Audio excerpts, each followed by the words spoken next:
തെളിച്ചമേകാൻ പൊൻപുലർക്കാലം വെളിച്ചമാകുമ്പോ നുറുങ്ങുവെട്ടം പക്ഷിപരാഗം തെളിച്ചു കാട്ടുമ്പോ വരുന്നു ദൈവം മനസ്സിനുള്ളിൽ തിളക്കമേകിടാൻ തരുന്നു ധ്യാന പ്രകാശമാർക്കും വിളക്ക് വയ്ക്കുമ്പോൾ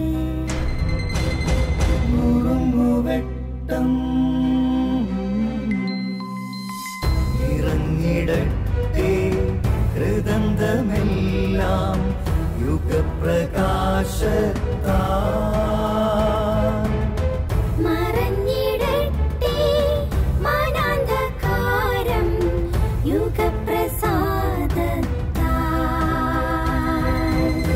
നുറുങ്ങുവെട്ടം.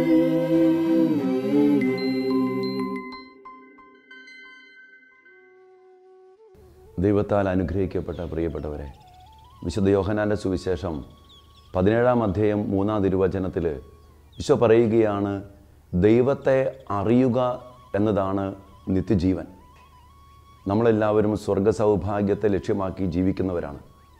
നിത്യജീവൻ്റെ ഒരു വലിയ പ്രത്യാശയാണ് നമ്മയൊക്കെ മുന്നോട്ട് നയിക്കുക.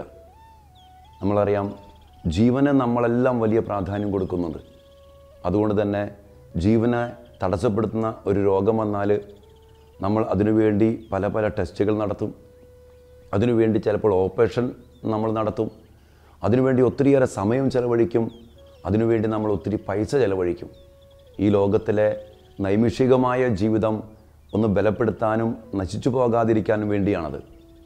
എന്നാൽ നമ്മുടെ ജീവിതത്തിൽ ഒരു നിത്യജീവിതത്തിൻ്റെ ചിന്തയുണ്ടാകുമ്പോൾ ആ ജീവനെ തടസ്സപ്പെടുത്തുന്ന നമ്മുടെ പാപങ്ങൾ, അകൃത്യങ്ങൾ, തിന്മകൾ, അല്ലെങ്കിൽ ബലഹീനതകൾ, പാപം വഴികൾ, ബന്ധങ്ങൾ നമ്മൾ തിരിച്ചറിയുമ്പോൾ അതിനുവേണ്ടി നിത്യജീവന് വേണ്ടി എന്തുമാത്രം നമ്മൾ പരിചരണം കൊടുക്കുന്നുണ്ട്, എന്തുമാത്രം ടെസ്റ്റുകൾ നടത്തുന്നുണ്ട്, ആത്മശോധന നമ്മൾ നടത്തുന്നുണ്ട്, ചില ഓപ്പറേഷനുകൾക്ക് നമ്മൾ വിധേയരാകുന്നുണ്ട്.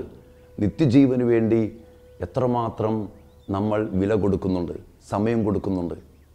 നമ്മുടെ ജീവിതത്തിൽ ഈ ഒരു തിരിച്ചറിവ് നമ്മൾ എപ്പോഴും ഉള്ളവരായിരിക്കണം. അതുകൊണ്ടല്ലേ വിശുദ്ധ ഫ്രാൻസിസ് സേവ്യറിനെ മാറ്റിയേ, നീ ലോകം മുഴുവൻ നേടിയാലും നിൻ്റെ ആത്മാവ് നഷ്ടമായാൽ അതുകൊണ്ട് എന്ത് പ്രയോജനം? എൻ്റെ പ്രിയപ്പെട്ടവരെ, സ്വർഗത്തിനു വേണ്ടി നമുക്ക് ജീവിക്കാൻ കഴിയണം. അങ്ങനെ ജീവിക്കുമ്പോൾ നമ്മൾ നമ്മുടെ ജീവിതത്തിൽ ദൈവത്തിന്, ദൈവികമായ കാര്യങ്ങൾക്ക്, സ്വർഗത്തിന് പ്രാധാന്യം കൊടുത്ത് ജീവിക്കും. ആ ജീവിതം തന്നെ നമ്മുടെ ഈ ലോക ജീവിതത്തെ, കുടുംബജീവിതത്തെ, പൗരോഹിത്യ ജീവിതത്തെ, സമർപ്പണ ജീവിതത്തെ, നമ്മുടെ ജോലി മേഖലകളെ, പഠന മേഖലകളെ, വ്യക്തിബന്ധങ്ങളെ, സ്വഭാവങ്ങളെ ഒക്കെ വിശുദ്ധീകരിക്കും. അതുകൊണ്ട് അതിനുവേണ്ടി ദൈവത്തെ അറിയണം, ദൈവവചനം നമ്മൾ അറിയണം, ദൈവത്തിന് പ്രാധാന്യം കൊടുക്കണം, ആത്മാവിന് പ്രാധാന്യം കൊടുക്കണം, നിത്യജീവന് പ്രാധാന്യം കൊടുക്കണം. ഒന്നോർത്ത് നോക്കിക്കേ, അപ്പോൾ എന്തുമാത്രം സന്തോഷത്തിൽ, സമാധാനത്തിൽ, ദൈവബന്ധത്തിൽ, വിശുദ്ധിയിൽ നമ്മൾ ജീവിക്കും. അതുതന്നെ നമ്മുടെ കുടുംബത്തിനും ജീവിതത്തിനും ബന്ധങ്ങൾക്കും ദാമ്പത്യത്തിനും പൗരോഹിത്യത്തിനും ഒരനുഗ്രഹമായിട്ട് മാറും. അതിനുവേണ്ടിയാണ് ദൈവം നമ്മെ വിളിക്കുന്നത്. ദൈവം നമ്മെ അതിനുവേണ്ടി ബലപ്പെടുത്തട്ടെ, ശക്തിപ്പെടുത്തട്ടെ, ആത്മാവിനാൽ നിറച്ച് നയിക്കട്ടെ. ആമേൻ.